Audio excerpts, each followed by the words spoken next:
Hello, good morning. So today we will solve the midterm exam of Physics 1. So you have access to the formula sheet, and I hope you made good use of it. So without further ado, let's begin. Read carefully the problem. You do your calculation, and then you circle the right answer. So in the first problem, we have a drop of oil, and I give you the mass of the drop of oil, and I give you the density of the drop of oil. So the mass is given in milligram, and the density is given in kilogram per meter cube. So remember, the mass is 1.2, 1.20 milligram. You have to put it in SI units. 1 milligram is 10 to the power minus 3 gram, and 1 gram is 10 to the power minus 3 kilogram. So basically, the mass is 1.2, 10 to the power minus 6 kilogram.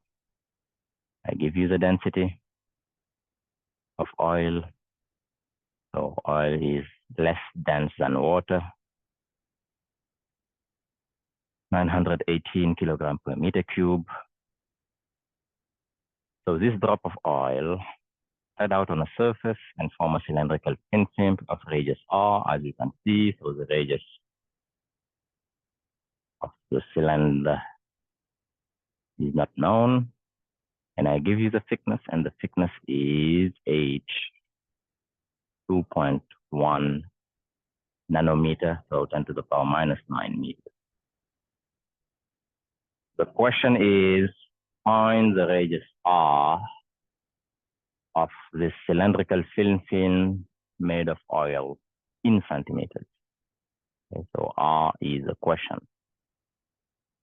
We have solved many problems like this. So we start by the density. You know, the density is the mass of the drop of oil divided by the volume of the drop of oil. Remember, the volume of the drop of oil is the volume of a cylinder. So what's the volume of a cylinder? It's the area of the circle by r squared multiplied by the height, which is h. So this is what I want to find. So I want r squared. So r squared will be what? Mass divided by density divided by pi h. Yeah? So that's what I have to find. Okay, let's calculate this. R squared, and then I will take the square root to get r. The mass, we already know it. 1.2 10 to the power minus 6 kilogram. Density, 918 kilogram per meter cube. Pi, we already know pi. H, which is a height. So here I made a mistake, of course. I'm talking about nanometer, 10 to the power minus 9. Okay, I said it, but I put 10 to the power minus 3. So nanometer, 1 nanometer is 10 to the power minus 9 meters. 1 billion times smaller than a meter. So the height is 2.1, 10 to the power minus 9 meters. This kilogram and this kilogram will simplify. This meter here and this meter will simplify. So I'll have a meter square on the denominator. I have meters on top. If you do the calculation, you will find r squared is 0.198 meters squared. So r, which is square root of this, is 0.445 meters, which is 44.5 centimeters. So the answer is B. In centimeters, the height is 44.5 centimeters. Let's move to the next question.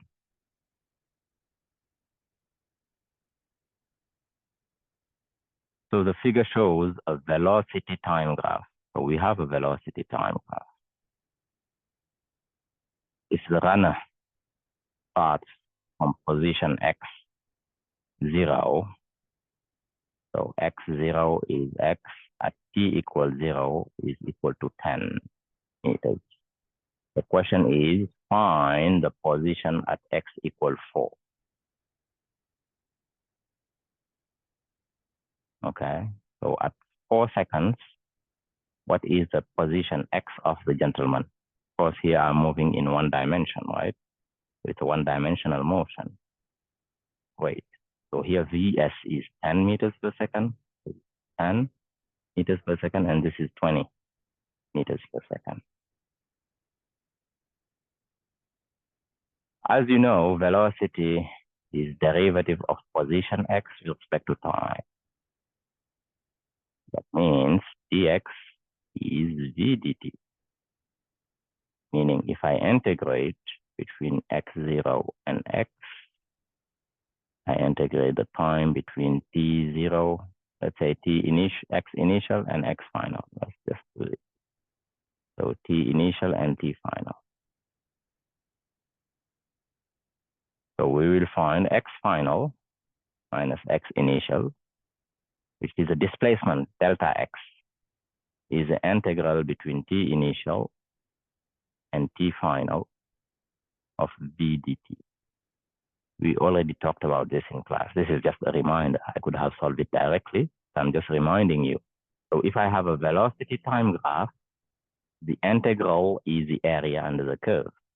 So this is the area under the curve. Which curve?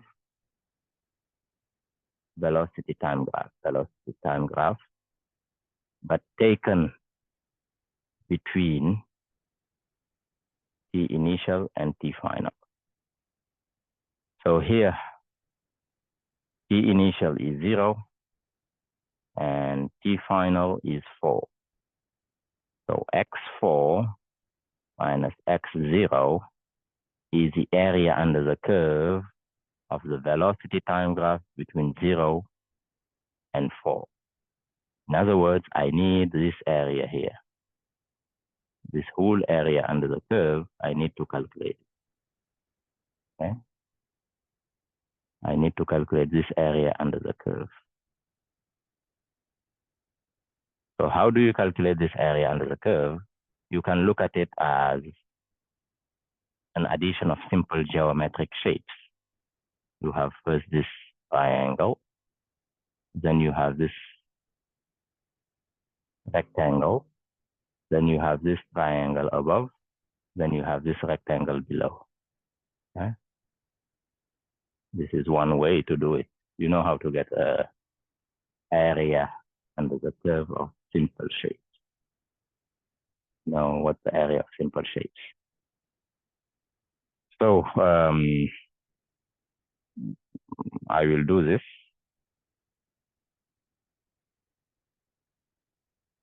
Instead of looking at as 1, 2, 3, 4 areas, I will look at it as 2 areas. This area, so this is a trapezius. So what is this area here?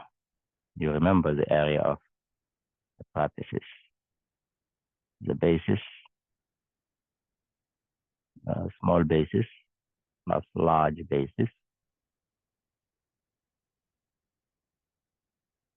times the height divided by 2. So I will take this basis here. So that basis is 2. I add it to this basis, which is 1. I multiply by the height. So the height is Vs here. So it's 10. And I divide by 3. And I will do the same.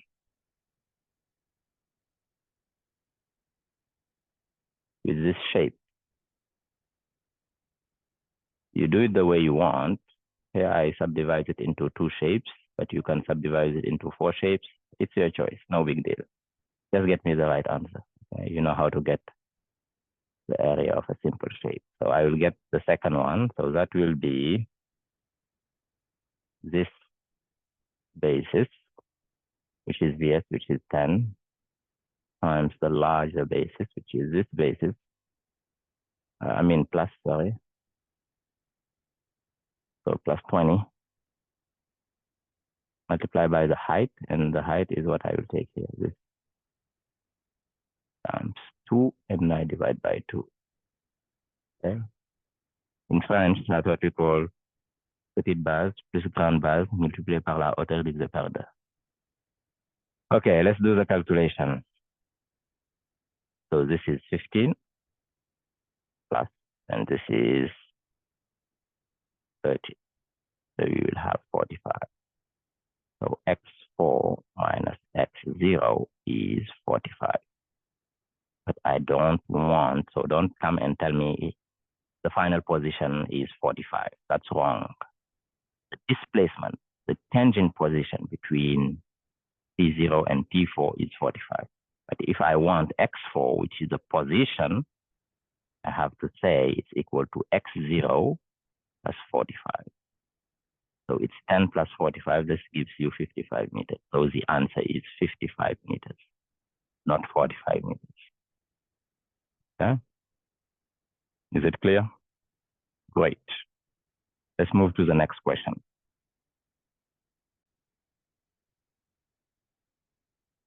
So an object is moving along the x-axis and has a position given by x at any time is 6t minus t cubed, where x is in meter and t is in seconds. The question is, what is the acceleration of the object when it momentarily stops?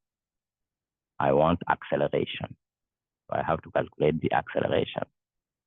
When do I want the acceleration? At the moment where the object momentarily stops. So the object momentarily stops when the velocity is 0. Okay? So in other words, when the velocity is 0, we have to find the time and substitute it in the acceleration to get the acceleration when the object momentarily stops.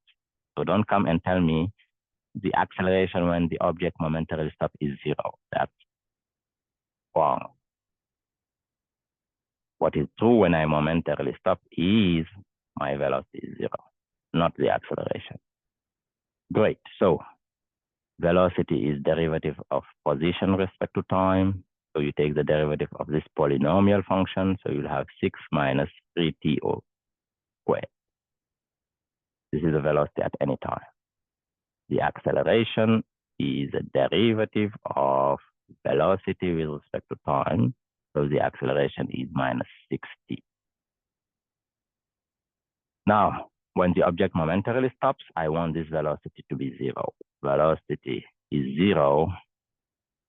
That means time is equal to plus or minus square root of 2 seconds. Of course, here I'm looking only at positive time, so forget about the minus 1. So square root of 2 seconds.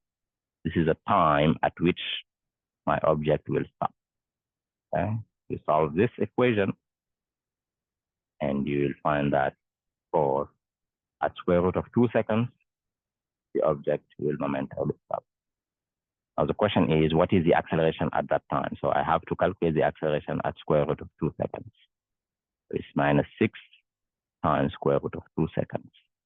And this gives you minus 8.5 seconds. Meters per second squared. So A is the right answer. Be careful. Many students put 0. Okay, this is not correct. So when the object momentarily stops, that means the velocity is 0. What is the acceleration at that time? Like when I ask you the simple question, it's a free fall motion. I throw an object upward with a velocity v0. I ask you at maximum height, what is the acceleration?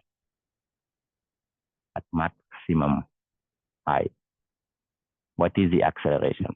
It's a free fall motion. So at maximum height, I know that the velocity is 0. Velocity along y is 0. But the acceleration is minus 9.8 meters per second squared. The acceleration is constant, always downward with the same magnitude. Okay? So even though the velocity is 0, the acceleration is not 0. Unfortunately, many people got it wrong, unfortunately. We said this many times in class. Anyway, so take note of this and make sure that this mistake does not happen again. Some people got it right, so which is, of course, very good. Okay, now an object is thrown vertically upward with an initial velocity of 25 meters per second from the ground. What is the height of the object half a second before it touches the ground? Let's draw the problem. This is the ground. This is my object. I throw it with an initial V0, which is plus 25, okay? Plus 25 meters per second. 25.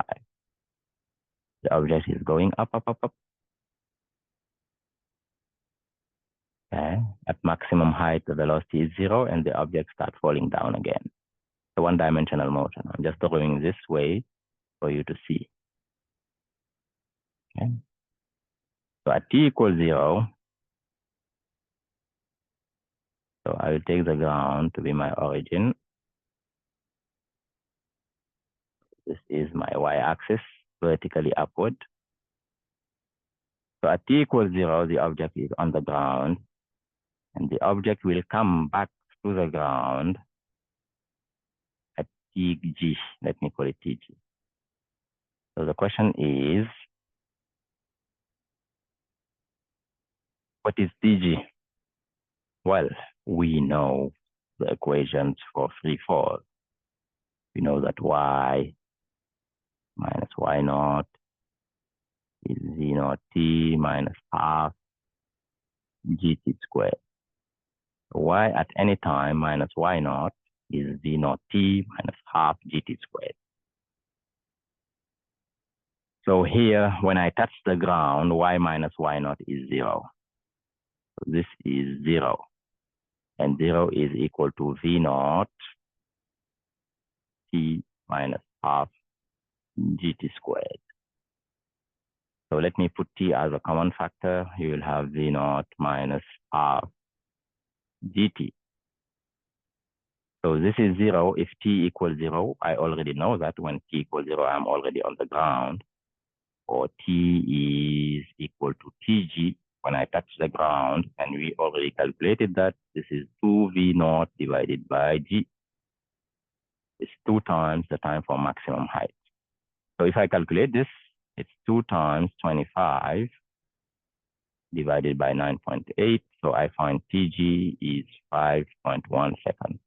So the time I touch the ground for these conditions is 5.1 seconds. Now, half a second before I touch the ground, this is tg minus half a second. So this gives me 4.6 seconds. Now the question is, what is the height? What is delta y, which is y at this time, which is half a second before I touch the ground, y at 4.6 minus y naught. What is the height? Okay, that's what I call the height. That's the question. What is the height half a second before it touches the ground? So I have to do this calculation. I have to say it's v naught times the time. I have to apply this formula basically. But now the time is 4.6 seconds. So v naught times 4.6 minus half g, which is 9.8, e squared, which is 4.6 squared. V naught is 25. You do the calculation and you find that the height half second before it touches the ground is 11.22 meters. If you respect the number of significant figures, this is roughly 11 meters. Exactly. So C is the right answer. Okay, straightforward, clear. Right. Okay, so is it clear? Great. So let me just remind you that if I have free fall in this, the equation are v at any time is v naught minus gt. Okay, this is in your formula sheet. And of course, y at any time is y naught plus v naught t minus half gt squared. Okay, we have talked about this extensively, and this comes from the fact that the acceleration is a constant acceleration is minus g. And you know the relationship between, you know, this is dv over dt, this is dx over dt, I mean dy. Great, let's move to the next question. So the next question is about vectors.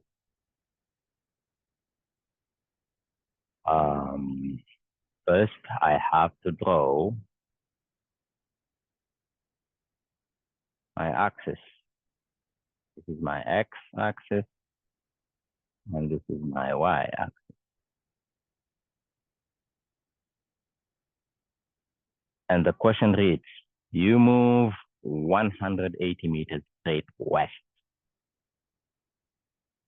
We remember, if this is my x and y, this is east, positive x is east, negative x, of course, is west, positive y is north, negative y is south.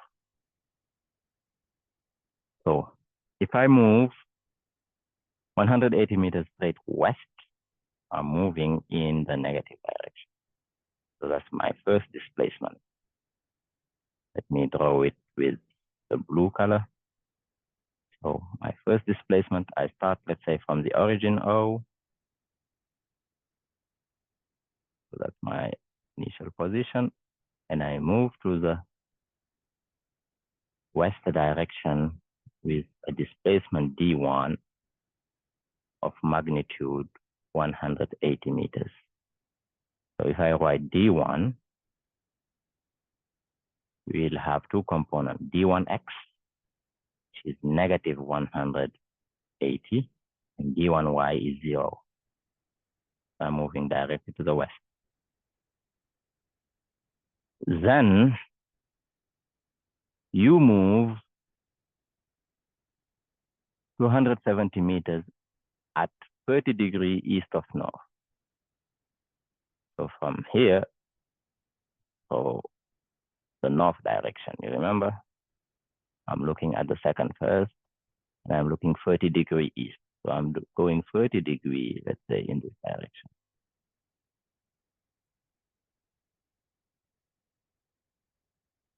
And this is the second displacement, d2. And the magnitude of the second displacement is given 270 meters. And this angle, okay, because 30 degrees east of north, you start by north and you sweep 30 degrees in the direction of east. So this is 30 degrees, this angle here. Great. So let me write d2 in unit vector notation. So if I want dx, d2x, I have to calculate this. Okay, and it's positive. So d2x is magnitude of d2, which is 270 sine 30 degrees. Okay, we all agree? This is 30 degrees. This is the sine 30 degrees. Great. And of course, along y, d2y will be 270 cosine, because now this is d2y. Cosine 30 degrees. Now the question, what is the third displacement? What third displacement, d3, would bring you back to the starting point? In other words, I want to go back to the starting point. So what is this d3 from here? A straight line, of course. Straight line, that will give me to the starting point. And this is d3. Okay. So, and I want it in magnitude angle notation. Okay. So the question is, what is d3 that will bring me back to my original starting point? Straightforward. d1 vector plus d2 vector plus d3 vector is 0. Okay. the relation de Charles, as we say in French. So that means D3 vector is minus D1 vector plus D2 vector. Now let's write D3 vector in terms of unit vector notation. So along X, you will have D1X, which is minus 180, D2X, which is plus 270 sine 30 degrees. Along Y, I will have D1Y, which is 0. And then you will have D2Y, which is plus 270 cosine 30 degrees. So my D3 is minus, let's do the calculation on top here. So when you do the calculation, you find minus 45 meters. And here you'll have 233.8 meters. So this is D3 minus this. So in other words, it's plus 45 minus minus, and here you'll have minus 233. And it makes sense. As you can see, D3X is positive and D3Y is negative, meaning D3 is in the fourth quadrant. Okay, D3 is in the fourth quadrant. And you can see D3 is just right here. So if I want to draw it from the origin, D3 will be like this. Sorry, has to be a line, okay? The drawing, terrible. Okay, so now we know D3 in unit vector notation. So we want the magnitude of D3. Magnitude of D3 is square root of 45 squared plus minus 233.8 squared. If you do this calculation, you will find a magnitude of 238 meters. So which answer has a magnitude of 238 meters? Only this one. Only this one has a potential to be true. This one is not correct, obviously. No. Okay, this one is correct. Now let's check if the angle is 79 degrees south of east. So if we want the angle theta, we have to say is tan inverse of the absolute value. We already discussed this, of D3y divided by D3x. In other words, is tan inverse of D3y, which is 200 absolute value, of course, divided by 45. So this gives us an angle of obviously 79.1 degree. So it's 79.1 degree in the fourth quadrant. So the angle I'm calculating here, so if this is x component, the fourth quadrant is somewhere here. So D3 is like this. And the angle D3 is making with the x component is 79.1 degree. And this is 79.1 degree south of east. Obviously, this is east. This is south. So it's 79.1 degrees south. So E is the correct answer. Okay. Great.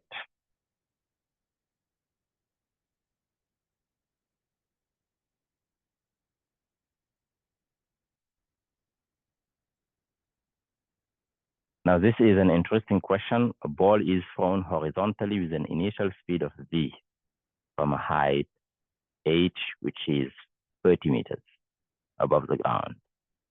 If the ball hit the ground with a speed that is 2 times its initial speed, find the initial speed.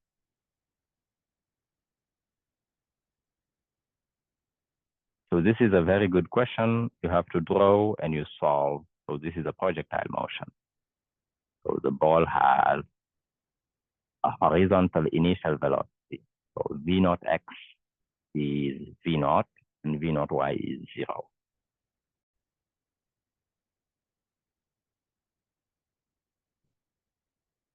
So we will draw the ground first. This is the ground. So let's say this is the height from which the ball is thrown horizontally. This height is 30 meters. Let me change the color, put it blue. This is my ball, and I throw it horizontally. Horizontally with an initial velocity v0. So of course, v0 x is v0, and v0 y is 0. The initial velocity is purely horizontal. If I throw it horizontally, I will have a projectile motion. So it will go a parabolic path, parabolic, and then hit the ground. So this is the ground. So this is the parabolic path, and the ball will hit the ground. Of course, with the velocity which is going in this direction, let's say. We will calculate that velocity. The initial velocity is horizontal. We already said it. Let me choose my x and y axis. So this is the x-axis, and this is my y-axis. Okay, so this is my initial position. I'll take it as my origin. Obviously, the ground will be at y equal minus 30 meters down from the origin. Okay. Okay, good. So my initial position R0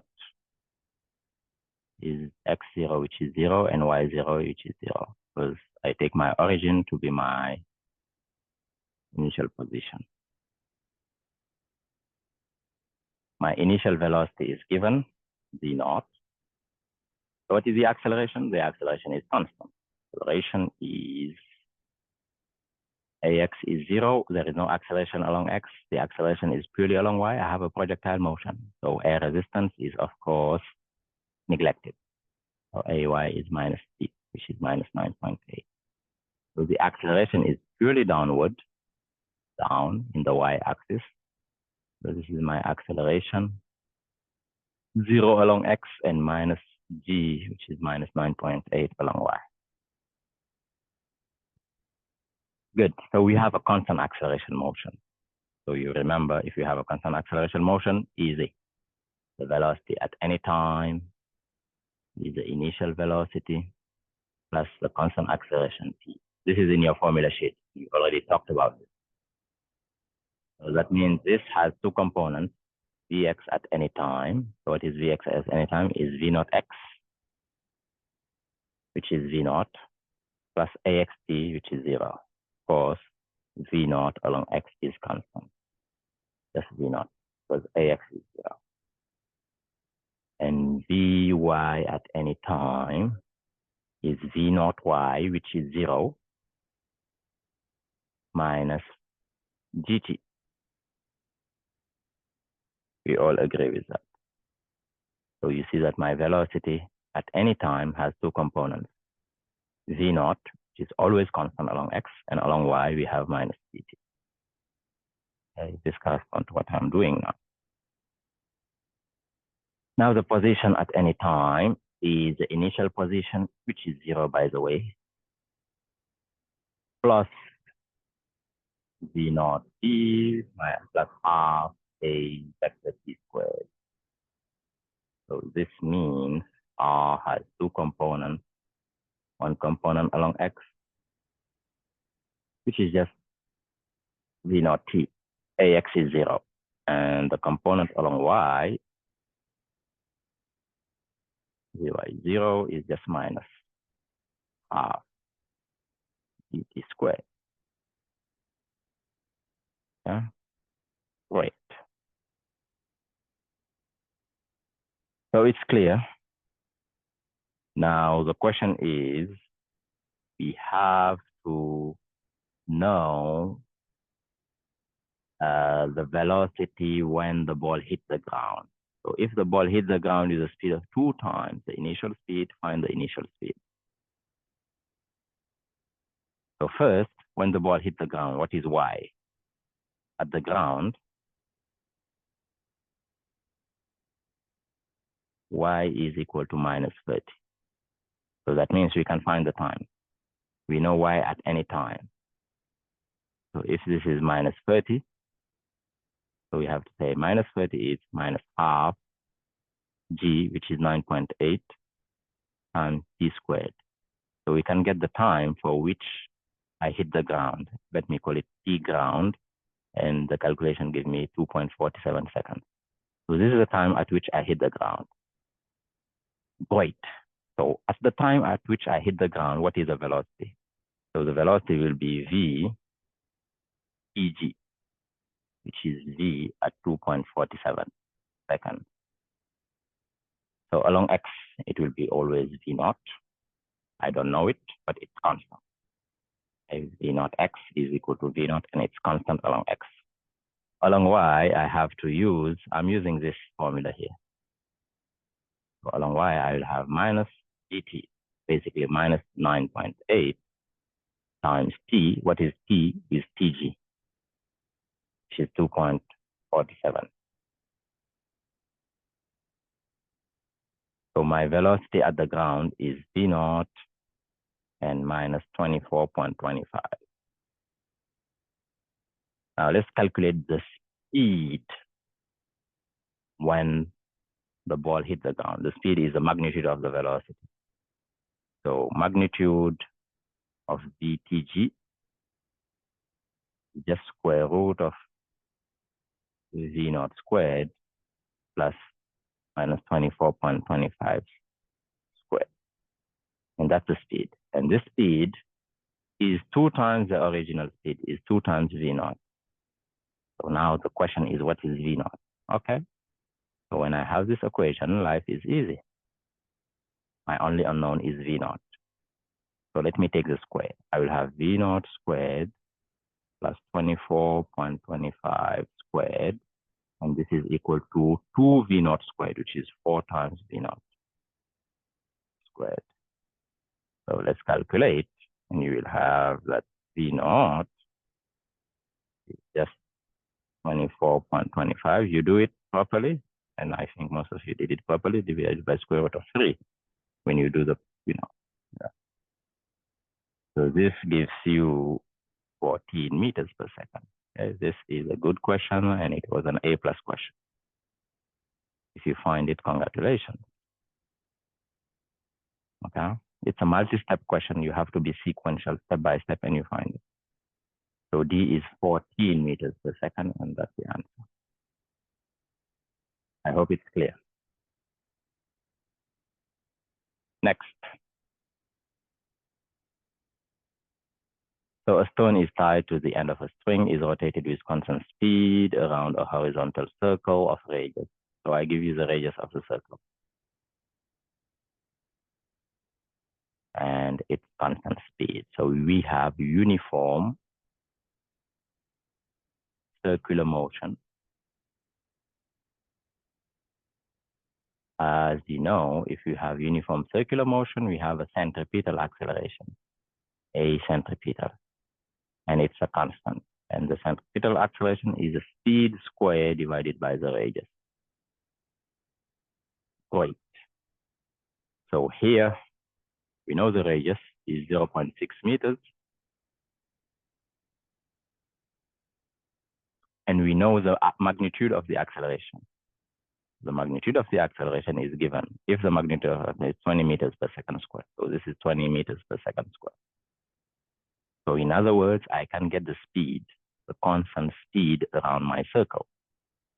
So the speed v is just the square root of radius times the centripetal acceleration. I know the radius 0.6. I know the centripetal acceleration is 20.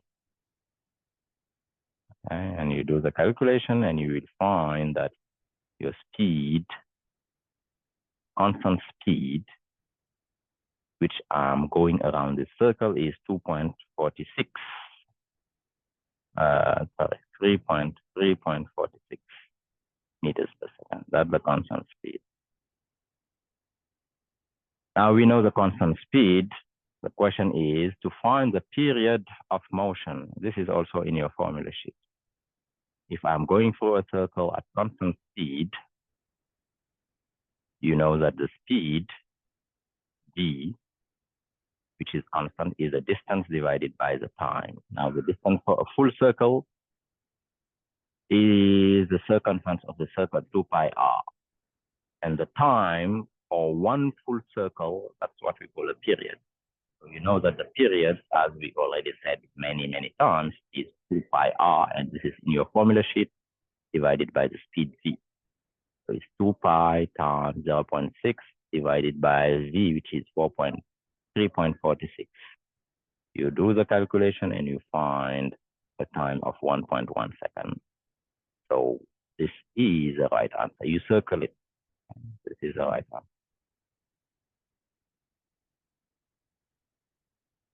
Is it clear? Okay, good. The next problem is about dimensional analysis. So a particle is moving in one dimension on the x-axis, and the position x is given by this. So x at any time is b to the power b times the time to the power 3 plus c divided by b t squared, where x is in meter and t is in seconds. So t is a time, and b and c are constant, but they have dimensions. The question is, what is the dimension of c? Okay, so the equation is x is b time to the power 3 plus c divided by b times to the power 2. Let's write the dimensional equation. So dimension of x is the dimension of b, p, q, which is the dimension of c divided by the dimension of b times the dimension of t squared. Okay, the simple fact that I'm adding this and this, they have the same dimension. That's this. And it's equal to an x, which is a position, so that's the dimension. So what's the dimension of position? Dimension of x is L. Okay, so if I make use of this, I know that the dimension of x is L, and it should be the dimension of b times the dimension of t, which is t, capital T to the power 3. So I know the dimension of t. This gives me dimension of t. What is dimension of v is L t to the power minus 3, or L divided by t cubed. That's the dimension of t. Now, what should be the dimension of c then? Well, this is also the dimension of a position L. So let me make use of this part of the equation. I'll say the dimension of c will be L times the dimension of b divided by the dimension of t squared, basically t to the power minus 2. So the dimension of c is L t to the power minus 2 multiplied by the dimension of b, which is L t to the power minus 3. So this is L squared t to the power minus 5. Just L squared divided by t to the power 5. So B is the correct answer. Okay. Dimensional analysis, chapter 1.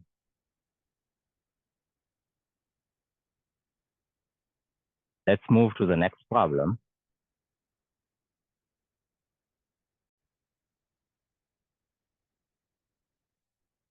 Okay, in this problem,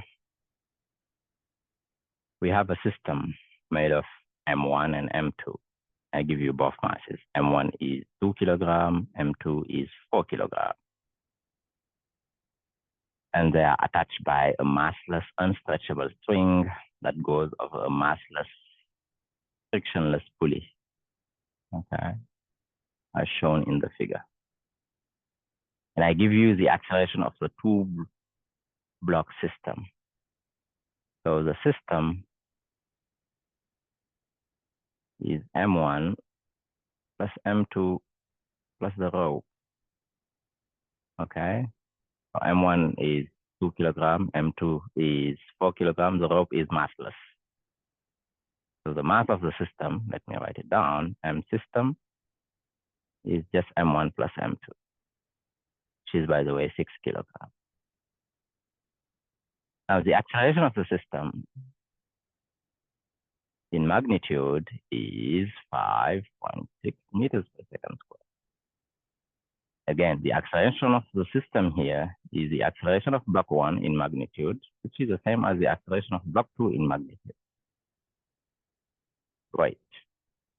But in direction, you see that the acceleration of block 1 is in this direction, as you can see from this figure, and the acceleration of block 2 is upward. Now, this whole dynamic is driven by this force F, which is a horizontal force. The question is, find the magnitude of this horizontal force, and I'm ignoring all friction. So we are in chapter 5. Newton's second law without friction. Two ways to do this calculation. Which one should I start with? Let's start by the long way. Okay, so let me take M1 as my system. Let's do a free body diagram on M1. All the forces that act on M1. I have F, which is in this direction. I have the tension of the rope. I have the weight downward, which is M1G, which is not participating in the motion here. And I have the normal force, which is counterbalancing the weight, Fn1, which is equal to M1G. Okay. If I use Newton's second law along the direction of motion, let's say this is a positive direction, and I'll take it as X. And I use Newton's second law along the X-axis. Let me write it down, Newton's second law along the X-axis, which is the direction of motion here. I'll have plus F minus the tension is M1A. So let's write the tension. I'll just say that the tension is F that I want minus M1A. This is my first equation, two unknown. So what are the unknown? F is an unknown and tension is an unknown. Now let me consider the second block, M2. What are the forces acting on M2? I will have the weight of M2 is vertically downward, M2G. I will have the tension upward. Now, remember, along the same chord, the tension is the same. So meaning the magnitude of this tension is the same as the magnitude of this tension. Is it clear? Good. And I have the acceleration, which is upward here, which is 5.6 meters per second. So let me apply Newton's second law on N2. I'll have tension plus tension minus M2G is equal to M2A, meaning tension is equal to M2A plus M2G. So this is my second equation.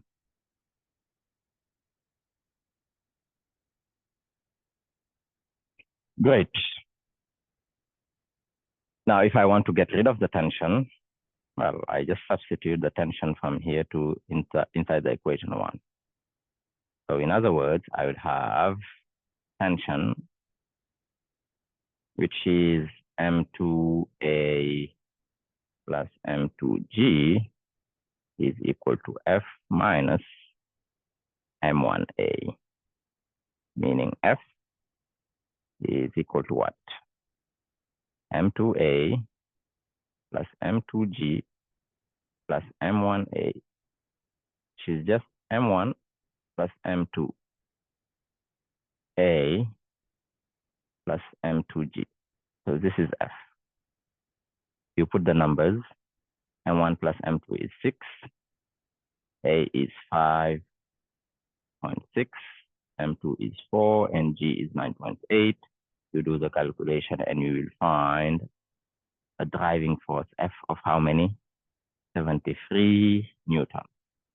So this is a long way and you get the right answer. And of course, I can get also the tension. because I know M2, which is 4, I know A, and I know G. So I can get the tension as well. So I can know all the unknowns of my system. But here I was interested in the magnitude of the force, and I already got it. Now, that was the first way. The second way to solve it, which is much faster, is when I use this. As I said, the acceleration of the system is made of M1 plus M2 plus the rope. Now, since the rope is part of the system, the tension of the rope is an internal force. So the acceleration of the whole system in magnitude is the acceleration of 1, which is the acceleration of 2, and I already know it, 5.6 meters per second squared. Great. Now let's apply Newton's second law on the system along the direction of motion. So I will say net force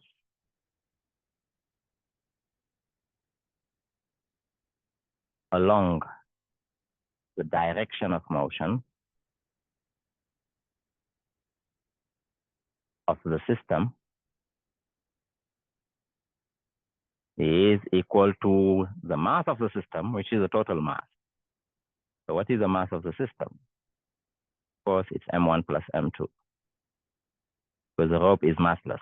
So net force is the mass of the system, M system, multiplied by the acceleration of the system, A. Let me summarize that again. Net force along the direction of motion is equal to M1 plus M2 times A.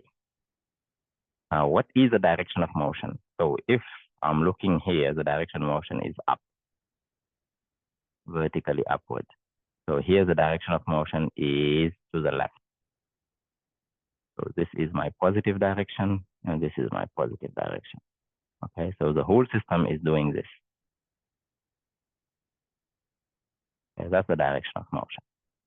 So what are the forces, net force along the direction of motion? So this F will participate, and this F, so net force is plus F, and F is participating positively along the direction of motion.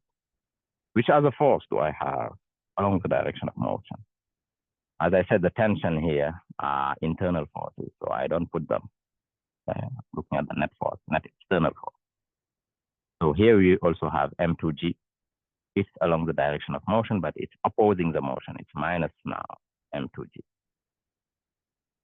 is equal to M1 plus M2A. So my unknown is F, which is the total mass times the acceleration plus M2G. Then you do the calculation and you'll find 73 Newton. Okay, so you can use this directly as we did in class already. Instead of looking M1 at M2 and do Newton's second law and finding the tension and comparing, you can directly use this, and of course you'll get the same answer. Let's look at this problem here,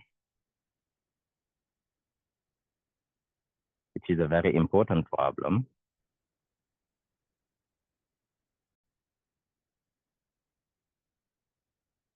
Okay, you read the question carefully. Particles start from the origin. So we know that the initial position of 0 has two coordinates, 0, 0. X0 is 0, Y0 is 0. And this is at t equals 0.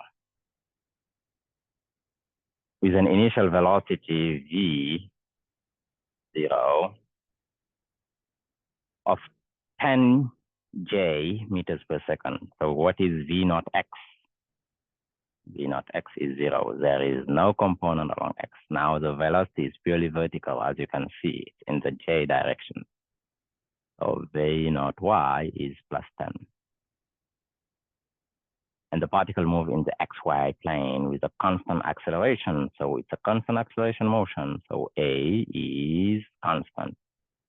AX is 8 meters per second square, and AY is minus 4 meters per second square.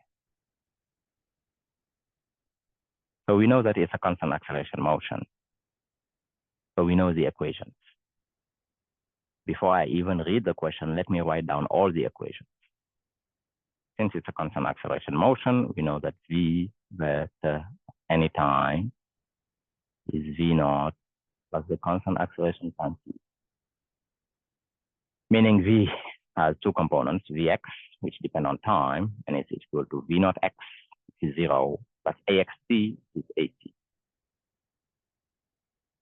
And along y, I will have vyt, which is v naught y, which is 10, plus ayt, which is minus 40.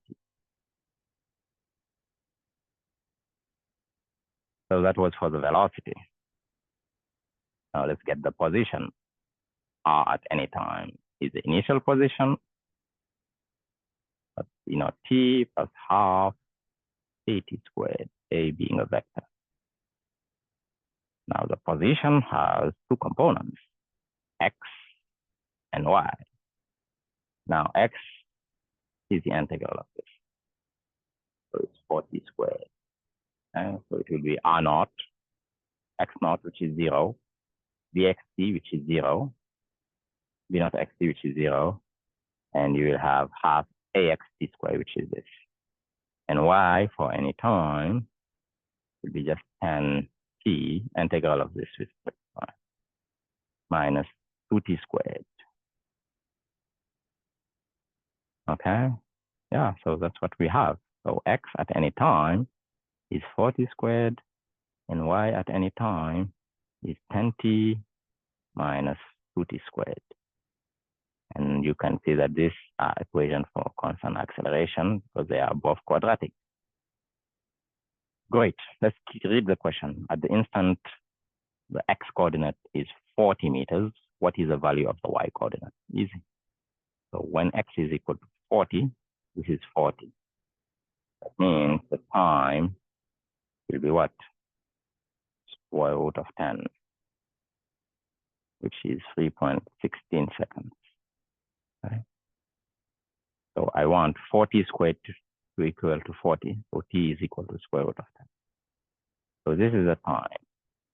Now I'm asking you, what is y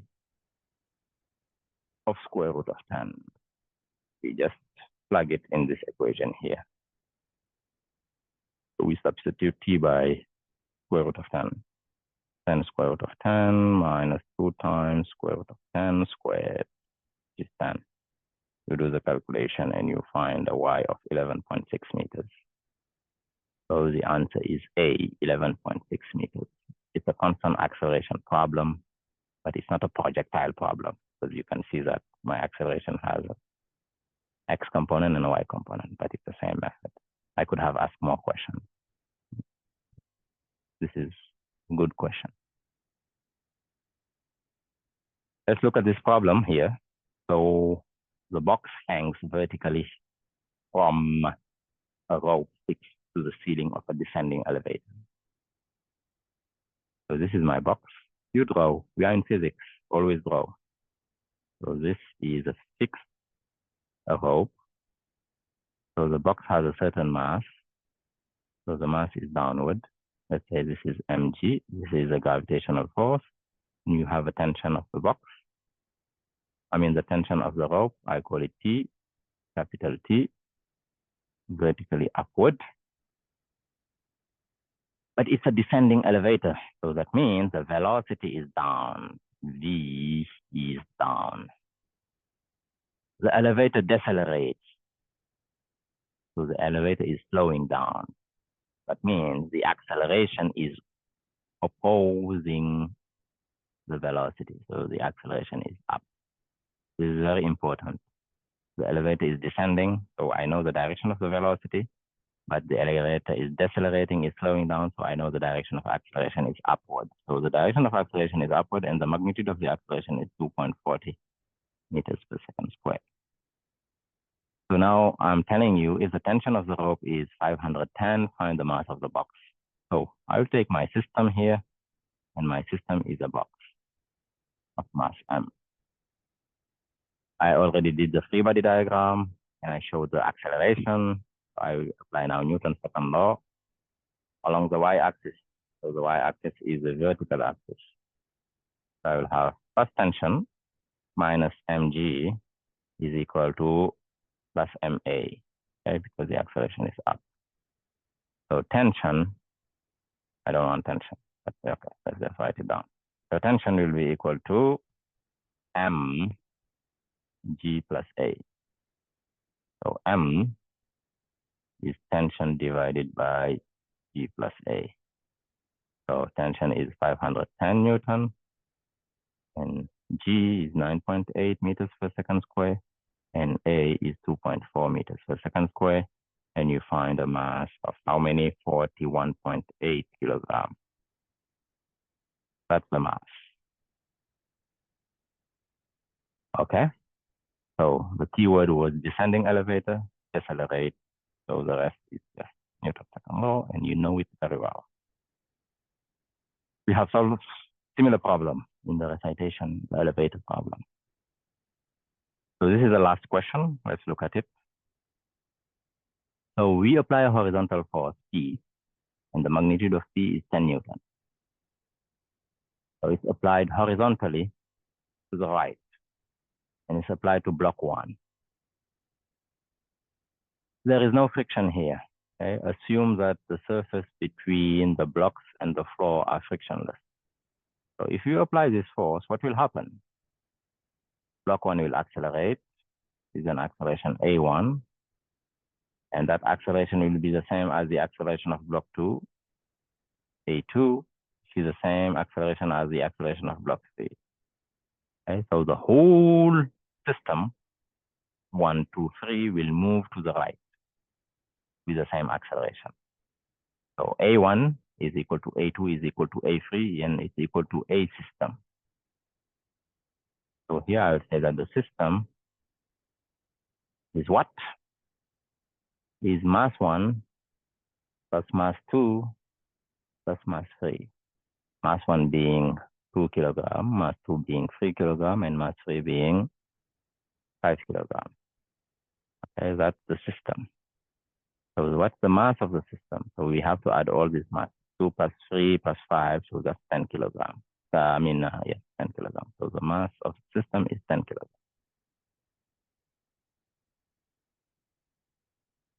Now, if I consider the whole system as 1 point, let's do a free body diagram.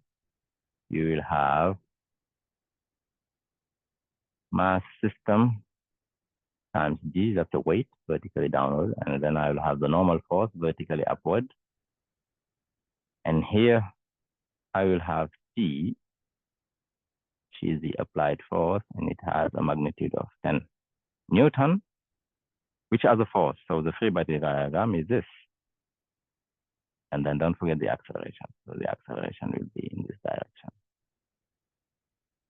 to the right. So let's apply Newton's second law on the direction of motion, which is x. So I will take this to be x. So the horizontal is x, and the vertical is y. So along x, I will apply Newton's second law, N to L. So N to L just gives me plus P. There is no friction, is equal to mass of the system times the acceleration. Meaning the acceleration is P in magnitude divided by the mass of it. So it's 10 divided by 10. So the acceleration is 1 meters per second square. That's the acceleration of the system. So it means it's the acceleration of block 1 also. It's the acceleration of block 2. It's the acceleration of block 3. So each acceleration here is 1 meters per second square. Now, knowing the acceleration for each block, I can use Newton's second law on each block as well. Okay? This is a typical problem where I have a system.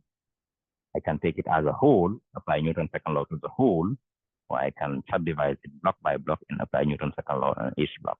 So now, let's read the question. The question is, find the magnitude of the force exerted by block 1 on block 2. I want the force on 1, on 2 by 1. And that's the force that I want. Force on 2 by 1. This is how I note it. Force on block 2 by block 1. But I know that the force on block 2 by block 1 is equal in magnitude to force on block 1 by block 2. On by by. So technically here, the one I want is this. But I know that it's the same in magnitude as this. Because remember, F12 is equal to minus F21. They are third law pair, action-reaction pairs. They are equal in magnitude and opposite in direction. Why I'm saying this? Because I want to apply Newton's second law on block 1. I'll take M1. Let me write it with another pen.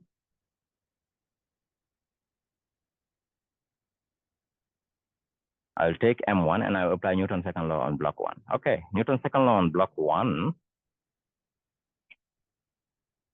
So let's do a free body diagram on block 1. Here I will have the gravitational force on block 1, M1G, and then I will have the normal force on block 1, and which is the same as M1G because there is no acceleration along the y direction, along the vertical direction. Now along x, I will have P, which is 10 Newton in magnitude. Now on block 1, I will have force on block 1 by block 2. I will have F1 by 2. Okay. On block 1, he will feel that block 2 is opposing the motion. And I have the acceleration, which is in this direction, equal to 1 meters per second squared. So if I apply Newton's second law, but I will apply it only on the x-axis. So along the x-axis, I will have P, which is positive here, minus F12. This is equal to M1 times the acceleration. In other words, P is 10 minus F12 is equal to the mass, M1, which is 2, times the acceleration, which is 1. So F12 will be 10 minus 2, which is 8. So F12 is 8 Newton. Okay, F12 is 8 Newton. But we remember that F12 is F21. Action reaction. Okay, F12 is F21, and they're equal to 8 Newton. So you write it down. So basically, D is the right answer, and it's 8 Newton. So that's it. You do all this, you have full mark, and I hope you all did well. Thank you very much. Have a good day.